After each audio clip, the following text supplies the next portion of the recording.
Hello friends, so today we are going to discuss the second part of the chapter hydrogen and its compounds. We have already discussed about 25 questions from this chapter. Okay, so today we will start with question number 26. So what is question number 26? An ionic compound is dissolved simultaneously in heavy water and simple water. ठीक है, किसी ionic compound को heavy water और simple water दोनों में simultaneously dissolve कर रहे हैं, तो उसकी सॉल्युबिलिटी इनमें से कौन सी ऑप्शन करेक्ट है? तो इसका हो जाएगा आपका part B, smaller in heavy water. तो हैवी वाटर में जो आयनिक कंपाउंड होगा वो कम डिज़ोल्व करेगा। ठीक है, next question, question number 27। Ortho hydrogen and para hydrogen resemble in which of the following property? तो ऑर्थो और पैरा हाइड्रोजन किस प्रॉपर्टी में रिजेंबल करेंगे? Answer will be C option, chemical properties. ठीक है, इसको छोड़ के बाकी सारी वेरी करेंगी। Next question number 28, the difference between heat of absorption of ortho and para hydrogen. तो ऑर्थो और पैरा हाइड्रोजन की जो हीट ऑफ एब्जॉर्प्शन है उसमें कितना डिफरेंस होगा? 0.4 किलो जूल मोल। ठीक है, question number 29, hydrogen ion H negative anion is iso electronic with. तो आइसो मतलब सेम इलेक्ट्रॉन, तो इसके इलेक्ट्रॉन किसके बराबर होंगे? ठीक है, तो ये आएंगे हीलियम।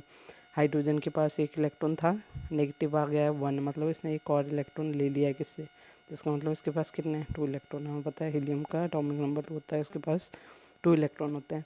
उसके बाद नेक्स्ट चलते हैं question number 30, hydrogen can be fused to form helium. तो हाइड्रोजन को फ्यूज़ करके हीलियम बनाया जा सकता है, तो कौन सी ऑप्शन जो है वो करेक्ट है इनमें से? तो इसका आंसर हो जाएगा आपका, जब भी हमें हाइड्रोजन से हीलियम बनाना होगा, ठीक है, तो हमें चाहिए high temperature and high pressure. तो option number A will be the answer. Okay, फिर नेक्स्ट है question number 31, hydrogen can be prepared by mixing steam and water gas, ठीक है, at 500 degree Celsius in the presence of Fe3O4 and Cr2O3। This process is called. तो ये हमने discuss किया हुआ है वीडियो के अंदर, वाटर गैस और स्टीम के साथ जब इन चीज़ों को मिक्सअप करके हम हाइड्रोजन बना रहे हैं तो इसको बोलते हैं हम बॉस प्रोसेस। ठीक है, next question 32, what is 32? Which of the following metal do not liberate hydrogen from dilute hydrochloric acid? तो ईजी है, हाइड्रोलिक HCl के साथ रिएक्ट करके कौन सा जो मेटल है वो हाइड्रोजन लिबरेट नहीं करेगा? तो उसका आंसर हो जाएगा हमारा गोल्ड। ठीक है, बिकॉज हमें पता है गोल्ड जो होता है बहुत ही ज़्यादा लेस रिएक्टिव मेटल होता है। ठीक है, next, an element react with hydrogen to form a compound A which on treatment with water liberates hydrogen gas. The element can be. तो एलिमेंट कौन सा आएगा? वो कैल्शियम। ठीक है, कैल्शियम हाइड्रोजन के साथ रिएक्ट करके CH2 बनाता है। ठीक है, next question number 34, hydrogen combines with other elements bye. तो हाइड्रोजन जब भी दूसरे एलिमेंट के साथ कंबाइन करता है तो कैसे करेगा? तो हमें पता है हाइड्रोजन लूज भी कर सकता है, इलेक्ट्रॉन गेन भी कर सकता है और शेयर भी कर सकता है। तो option D will be right. Question number 35, which of the following explanation is best for not placing hydrogen with alkali metals और हैलोजन? तो इनमें से कौन सी ऑप्शन जो बेस्ट रहेगी जिसके कारण इसको ना तो अल्कली मेटल में रखा जा सकता है ना तो हैलोजन्स में? ठीक है, तो क्या आंसर आएगा इसका? Option C, hydrogen is much lighter element than the alkali metal और हैलोजन्स। ठीक है, question number 36, which of the following term is not correct for hydrogen? तो इनमें से कौन सी टर्म हाइड्रोजन के लिए करेक्ट नहीं है? First option is it's molecule is diatomic. Okay, तो ऑप्शन नंबर डी इसका आंसर हो जाएगी। ठीक है, heavy water is unstable because hydrogen is substituted bye it's isotope deuterium. ये जो स्टेटमेंट है that is incorrect. Now next question 37, when electric current is pass through an ionic hydride. ठीक है, तो आयनिक हाइड्राइड के थ्रू जब हम इलेक्ट्रिक करंट को पास करवा रहे हैं मोल्टन स्टेट में, तो क्या होगा उस केस में? Hydrogen is liberated at the anode, तो एनोड के ऊपर हाइड्रोजन लिबरेट होती है।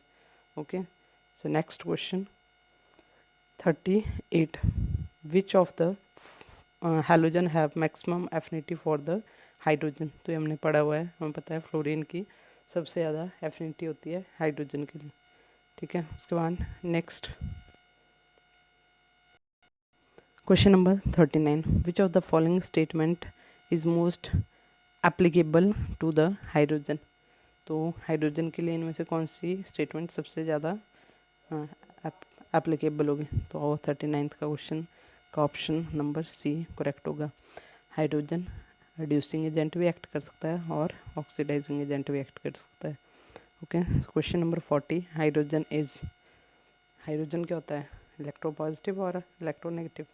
तो इसकी भी ऑप्शन नंबर सी करेक्ट होगी। हमें पता है हाइड्रोजन इलेक्ट्रोपॉजिटिव भी बिहेव कर सकता है और इलेक्ट्रोनेगेटिव भी।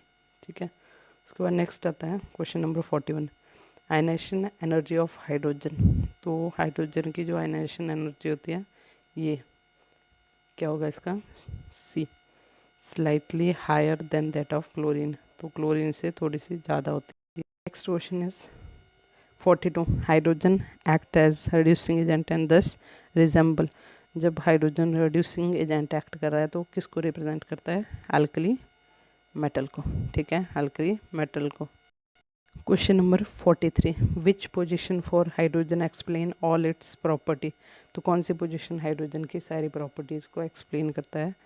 तो ऑप्शन डी जो है वो करेक्ट हो जाएगी, नन ऑफ दीज, क्योंकि कोई भी स्पेसिफिक पोजीशन इसको एक्यूरेटली डिफाइन नहीं करती। Question number 44, hydrogen readily combines with the non-metal and thus it